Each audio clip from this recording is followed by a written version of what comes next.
Good day, my name is Kees BLANKMAN. I'm endowed professor elder law at the Faculty of Law, Vrije Universiteit Amsterdam.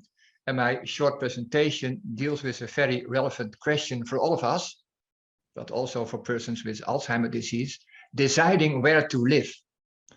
It's a legal presentation. I do a comparison between two international human rights instruments, the Convention on the Rights of Persons with Disabilities and the European Convention on Human Rights. And they differ on this point.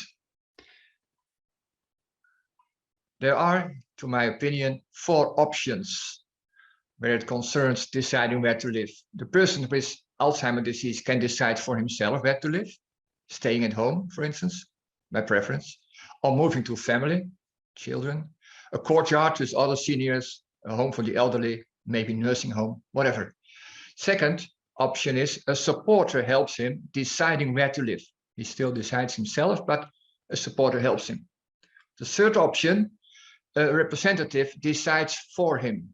It is difficult or impossible to help him deciding himself, so someone else decides for him where he will live. And fourth, the court decides and orders an involuntary admission into a nursing home. Now, this is a difficult sheet, about the 2 instruments that differ a bit. Options 3 and 4, the representative decides, or the courts decides, are problematic. The CPD committee made up guidelines on Article 14 a few years ago, where it says, for instance, I read out loud, it is contrary to Article 14 to allow for the detention of persons with disabilities based on the perceived danger of persons to themselves or to others. So it cannot be allowed.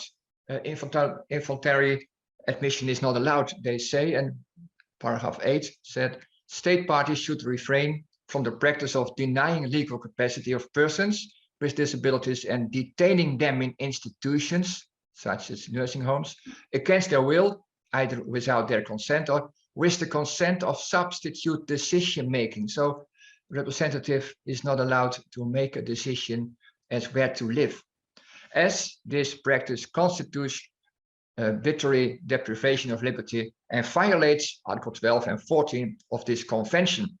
This is the view, the opinion of the CPD committee. On the other hand, the jurisprudence on Article 5 European Convention has a different view. From jurisprudence of the Human Rights Court in Strasbourg, it follows that involuntary admission into a nursing home is permitted only as a last resort, as an ultimum remedium, if such an admission is ordered by a court and based on mental health legislation. Also, legal counsel must be available for the person to be admitted, and an assessment by an independent medical expert must be provided as well. And at the same time, the jurisprudence shows that substitute decision-making by a representative as such does not violate the rights of the European Convention. So there are 2 conventions, they conflict on this point, which is difficult. That means that for the future, I would say, of course, we should give preference to the options 1 and 2.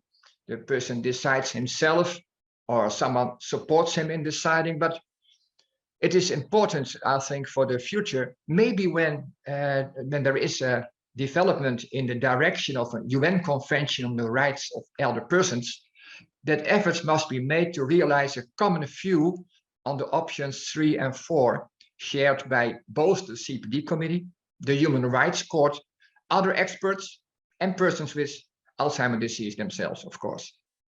But as long as this difference is there, this is no good, this is no proper support and protection for persons with Alzheimer's disease. There are 2 pitfalls, I would say. Maintaining options 3 and 4 may result in ignoring the will and preferences of persons. Too easy, we say, we decide for you or let the court decide. On the other hand, skipping options 3 and 4 might result in ignoring the right to be protected. Thank you for listening to me, and I'm looking forward to your commentary.